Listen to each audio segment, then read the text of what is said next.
It was an exciting opening week in the 2024-25 Kentucky basketball season as the men and women's teams both won their season openers by a combined 96 points. Yeah, it was absolute domination by the Wildcats, Noah. I don't know about you, but I had a lot of fun watching these new offenses light it up, led by new head coaches Kenny Brooks and Mark Pope.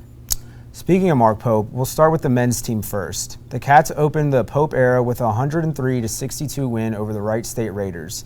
The new-look Cats looked very exciting. On offense, we saw many different sets and plays, and on defense, we saw a team turn quick turnovers into easy points in transition. Oklahoma transfer Otega Owe lit up the box score, contributing 21 points on 8 of 9 shooting from the field.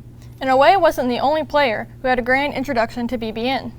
Drexel transfer Amari Williams scored 12 points and grabbed 13 rebounds. Dayton transfer Kobe Bray, who led the NCAA in three-point shooting a season ago, hit all 4 of his three-point shots and scored 18 points coming in off the bench. It was a fitting opening game for Coach Pope as the Cats won by 41 points. Pope, who played at Kentucky from 94 to 96, wore number 41. Kentucky's 41-point win in the season opener is the biggest in an opener since the 2011-2012 season.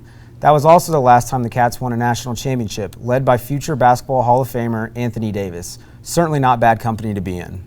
And the brand new women's team has also looked really impressive to start the season. The Wildcats played their season opener earlier this week against USC Upstate.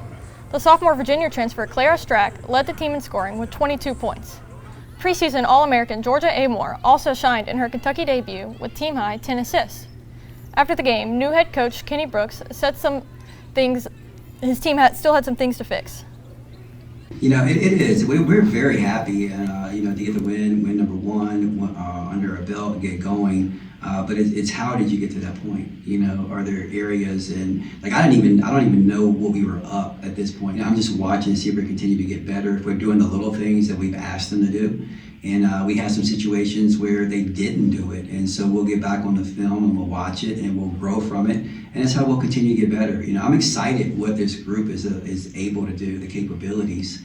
And we'll continue to get better, but we have film now, and we'll be able to see how we gave up some of those points, and or how did we bail ourselves out just because we were taller on a situation that better players are going to score on. I know it's only been one game, but both coaches have certainly won me over.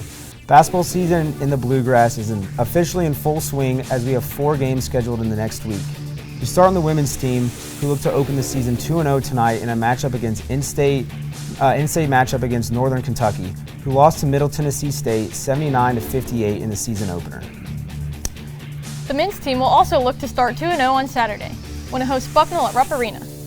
Finally, the second basketball doubleheader of the season takes place on Tuesday as the women's teams host Wofford at 6 o'clock and the men's team will face Duke in Atlanta at the Champions Classic at 9 o'clock.